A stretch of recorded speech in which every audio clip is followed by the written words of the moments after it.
Hey guys, what's going on? This is going to be a series on very advanced physics, okay? And because it's advanced, it's been sort of hard for me to, I wouldn't say hard, but it's been somewhat of an effort to put all this together. And so what I've decided to do is put free versions on YouTube. So you'll be able to see like the first 5 or 6 minutes of the videos on YouTube. But if you want the full versions, then you can go into my Patreon page, or you can become a member here on YouTube. If you become a member here on YouTube, you will be able to gain access to full versions as well. So there'll be two sort of sources for you to access the full versions here. In particular, when we were talking about Chern-Simons theory, it's going to be a little bit more expensive because the Chern-Simons theory is quite advanced and it wasn't easy to put together. So if you want topics like this, full access, you can go onto my Patreon page, or you can become a member here on YouTube. Let's now get into the real topic.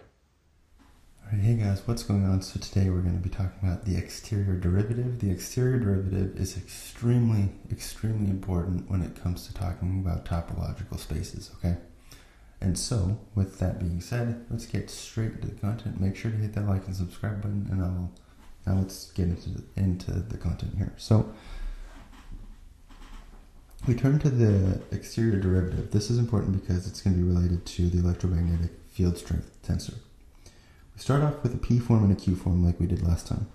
So omega is our P form, and eta is our Q form. We could take the derivative of their wedge product. So let's do that. So here we have omega wedge eta. And d is going to be the derivative of omega wedge eta, specifically the exterior derivative. So here's our wedge, here's our omega form. So we have some constant times our p form, or not times the p form, right? This is just our p form. And then we're wedging it with, again, just some constant, or some function, if you will. But it has just, again, it's a Q form. And so we can, since these are functions, right, so we can just take them out front, and that'll do nothing to any sign change. But then we have this thing here, right? So we need to be able to somehow take a derivative of these two things here. And what we're going to do is we're going to define the external product, or not the external product, the exterior derivative. So to get from here to here, we're defining the exterior derivative. And the exterior derivative is going to be defined in this way, where we have dx0, dx0, dx1, dx1, and we sum over all the dimensionality, the components of our manifold. Okay, so if our manifold's 4-dimensional, it's going to go out to 3, right? Because we're starting with 0, with this being our temporal component. Okay. And again, this thing has to get wedged with all this because this is a wedge product, right? So now we can do a product rule. So here's our product rule. And when we do the product rule, this has to be a 0 also, right? So, but then there's also going to be this for dx1.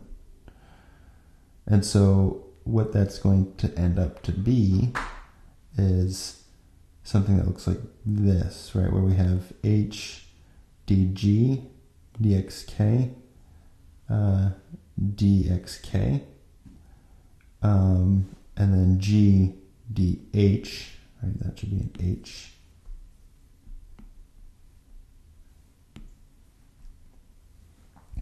dxl and dxl.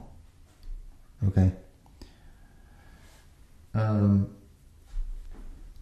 Right, so these are, again, just dummy indices k and l. They could be the same, they could be different, right? So now what we do is we say, okay, so here's this term here. We're going to take h, put it back over here. We're going to take, and so when we do that, we have this here, and then this, all this stays the same. And then, so we go, this is one term, right? So we have, now we have this guy here. This should be a G. So sometimes I'll just put, that's a G. All right, and so this here is just here, right? So nothing really changed. This guy here, though, we'll move this guy over, but when we move this guy over, because we have this dxl, this is being wedged with all this, we actually need to have this in here now, right? Because we're going to be doing this p times, okay, to get out here. We don't do it q, we don't have a q here, right? Because we're doing it q times. We're not going past all these, past the q form. All right. So what we have in general is that d, the exterior derivative of a wedge, this general wedge product,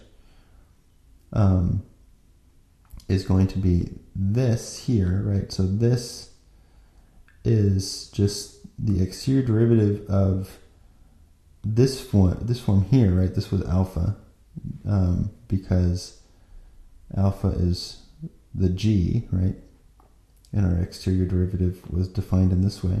So this is just the exterior derivative of alpha wedge beta times this, or plus this times the exterior derivative, or a wedge with the exterior derivative of b, right? Because the exterior derivative of b is this. So